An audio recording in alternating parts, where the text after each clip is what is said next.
Hi, welcome to Chat with Dr. Kat. I'm Dr. Kat. Looking forward to speaking with you today. This one's a little bit of a tough subject, but I don't know. I think it's a really important subject. We're seeing this trend that is completely evolving more and more. It's been going on for quite some time, but it's evolving to a major peak, in my opinion. I see it in my practice. I see it everywhere. I see the conversations that are going on social media, and I see both sides. I see where it's coming from. I have my theories, I have my thoughts, but I do see that a lot of it is coming from social media. What am I talking about? I'm talking about the vilifying of parents. We're seeing a lot of that. A lot of, again, vilifying of parents. So, keep bringing in your suggestions. Go to Chat with Dr. Kat. Let me know your thoughts, your feelings, what topics you want to see. It's important. This one is coming up quite a bit, but I also see it a lot. That's why I wanted to talk to you about it today. So again, no fluff, no judgment, just real talk that leads to real change. So what is it that we're seeing out there? We're seeing that, in the past, a lot of times kids were seen, not heard. That wasn't also that great either, but there was boundaries amongst the parents and the children.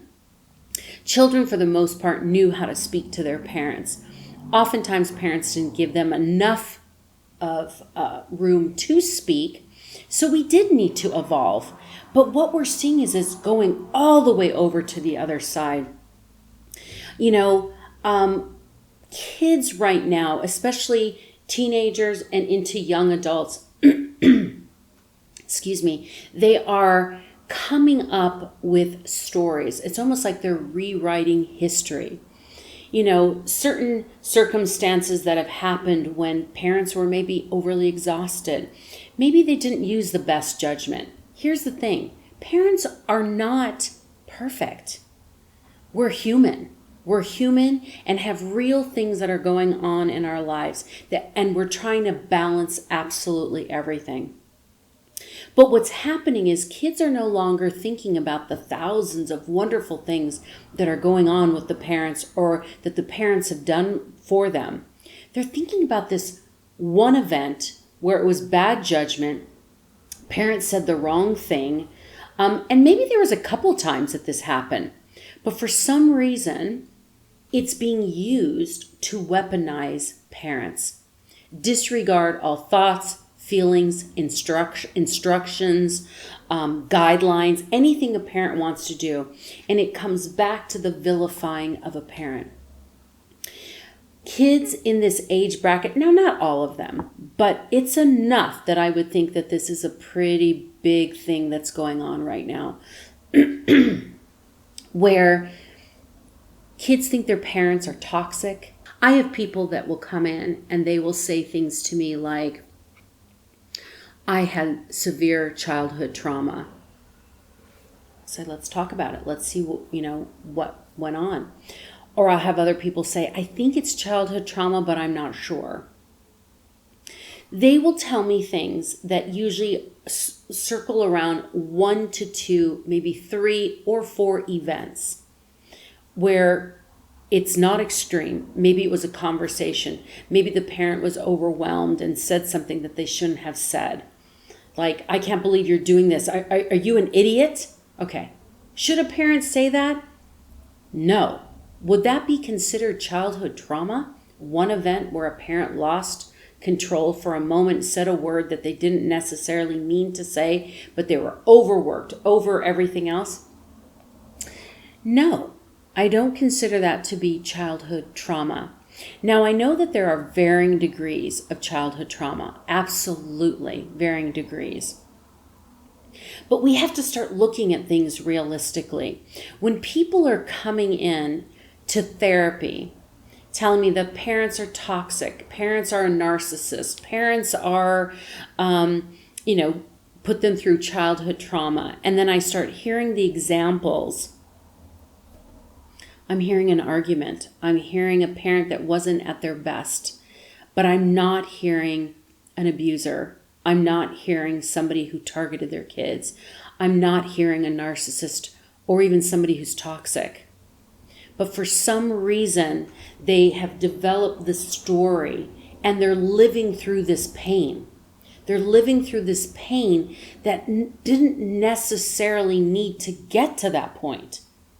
But they're constantly being reinforced, inundated, and slammed by TikToks, social media reels that are coming in and saying, oh, did you go through this? Your parent is a narcissist. They're toxic. You should cut them off.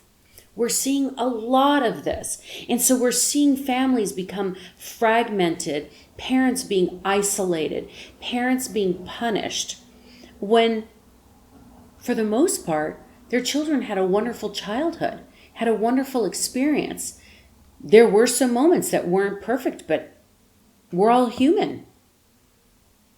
But for some reason, rather than chalk that one experience up to, oh, they had a bad day, and as they get older, they realize, oh gosh, everyone has a bad day. They're not.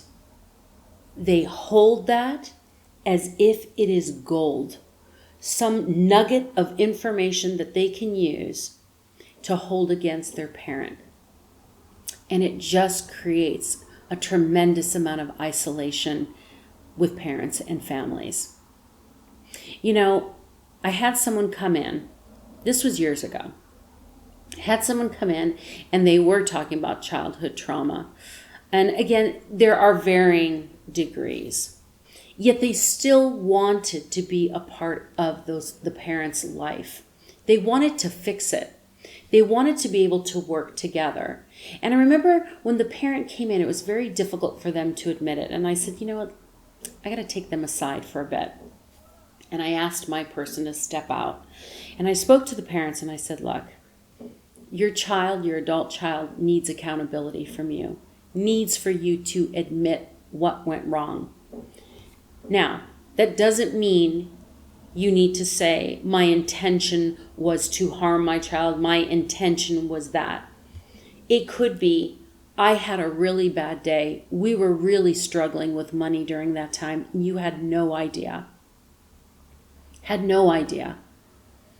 My intention is never and was never to harm, but I can see that it did.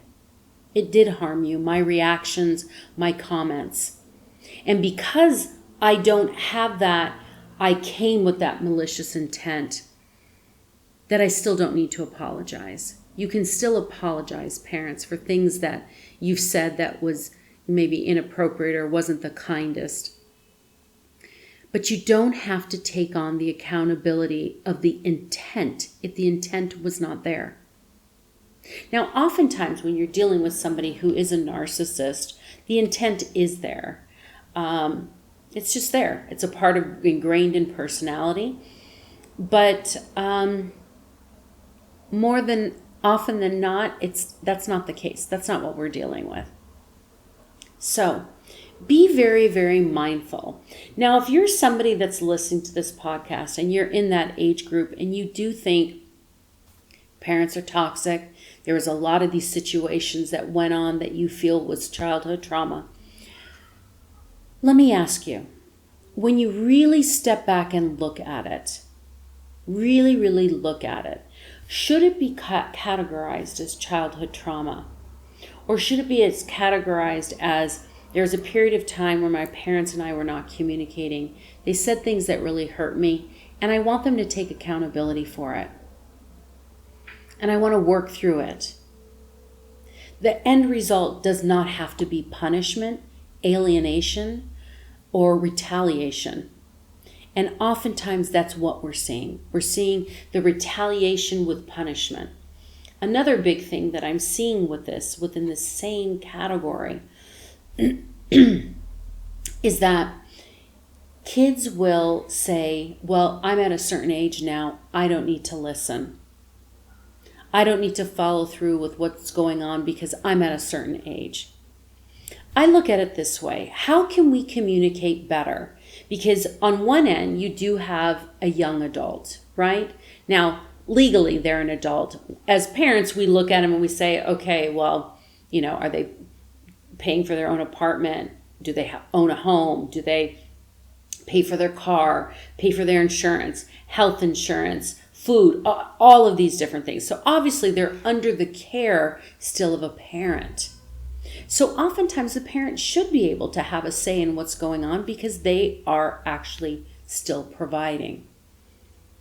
Now, you have a young adult. They're trying to make their own way, trying to establish who they are, their individuality, their independence. So you want to be able to give them that opportunity to have that space, to create that ability to speak about what they want or what they don't want. The other part of it is that they still need to learn about boundaries. They need to learn about respect. They need to learn about how they can speak to their parent. Because of what's going on, right? What's going on with this, I kind of want to call it an epidemic with social media, oftentimes they don't give parents the space to speak at all. And I'm seeing more and more that parents are actually afraid of their child. They're afraid to say something to upset them, because if they're upset, then they're called toxic. They're called all sorts of things. And things that had been resolved are brought back up one more time again, vilifying the parent again. So parents are no longer wanting to engage in conversation. None of this is great. None of this is great. You know, in the past, when we would understand where people were coming from, because oftentimes people were living a lot of similar lives. You know, they go to work 9 to 5. Oftentimes mom is the one that had been at home. Dad was the breadwinner. You know, we're looking way back. There was just a way of life. Now, there's so many different things. You have 2 breadwinners in the home. Oftentimes the dad is a stay-at-home dad. Things have changed. Things have moved in different directions. But more and more, depending on where you're living, oftentimes we're working to live. Everything, paycheck by paycheck. Everything is work. I need more. We're spending more time, leads to less patience, less downtime, less vacation time, all of those different things. So it's putting stress on the family. So we are seeing those situations where parents may not be the perfect parent, but why is it that parents are pegged as people that have to be perfect all the time? Why is it that other people have the ability to make mistakes? Why is it that our children are allowed to make mistakes, that we tell them, hey, when you make a mistake, you learn from it and you move on. It's a teachable moment. But when a parent does it, they're vilified, they're alienated, they're called toxic, manipulative, all of those different things. What happened in our society that we no longer give respect to the parent? Now, I'm sure in certain areas in our nation, in our world, we do still see that. But something is going on. And the reason why I'm saying something is going on, because when I go to conferences, whether I'm in California, I'm in New York, I'm in Chicago, wherever it is that I go, we're hearing about this. The people are seeing this in their practice, so much so that they're compelled to talk about it in different environments, different topics that they're going in to learn new things, and right away it comes back to, some of these topics. So we're seeing it. Something's going on. There's some type of trend out there. The reason why I'm saying it's not to be, conspiracy theory. That's not what I'm talking about at all. But something is going on. And you need to be aware so that you can keep your household intact. Talk to your children. Tell them what you're seeing. Go on social media. See some of these TikToks and Reels that are coming out. You will find many that go to this about, do you have a toxic mother? Do you have a toxic father? Is your mom a narcissist, a manipulator? All of these things. And let me tell you something. This is a simple little side note for you. And here it is. You know, when I was becoming a therapist, or when I deal with interns or I'm supervising or anything like that, I always tell people, you know what, be careful, because as you start learning about diagnoses, that you're going to look through them and you will diagnose everyone in your family.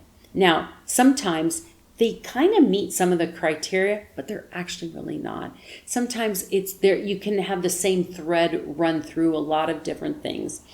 But true narcissists, let me tell you, they are a very specific group of people. You know, different flavors from within, but it's very specific. When you see it, it's very specific. But right now it's used very loosely. So talk about it to your kids. Say, hey, this is what I'm seeing. People are rewriting history, making it so much worse. Here's the other part of it that I really didn't get into that I'm going to talk about it, because I'm going to have a part 2 to this one. And that is that children and young adults are so focused on the childhood trauma that they feel that they have, or the manipulation, that their parents are toxic or anything else. They take absolutely no accountability for what they're doing, what they're creating. And oftentimes they feel so hurt that they retaliate with words, comments, boundaries that are so unbelievably painful for the parent. And actually, it's 10 times worse than the original comment, yet they feel justified because of the original comment. Talk to your kids. Talk about it. You know, we've talked about gaslighting before, and oftentimes that comes into play, you know, when somebody does something, but, you know, the response is far worse. Talk to your young adults. Talk to your teenagers. Tell them that you're seeing this happening. Have conversations. Is there anything you want to talk about? Is there anything you want to clear the air about? Because I've been noticing that this is what's going on social media, and I don't want us to get to that point. Remember, create space to listen to your children because they want to be heard. But also, by doing that, you're role modeling and showing them how important it is for them to listen as well. It's very important. So, I'm going to end here because I think we need a part 2 to this, and I want to bring more examples and more thoughts. So I want to wrap it up this way. What happened that we have vilified, alienated, projected everything onto to parents, negating the thousands upon thousands of times, events, incidences where the parents were there backing you up, yet they're all negated. And we're left with some isolated situations where it shows the parent was human and didn't use their best judgment. Should take accountability, but that shouldn't be how you identify your parent. So have these conversations. Remember, no fluff, no judgment, just real talk that leads to real change. Please go to Chat with Dr. Kat if you have, chatwithdrkat.com if you have any questions or thoughts, any suggestions. Okay, I'll see you soon.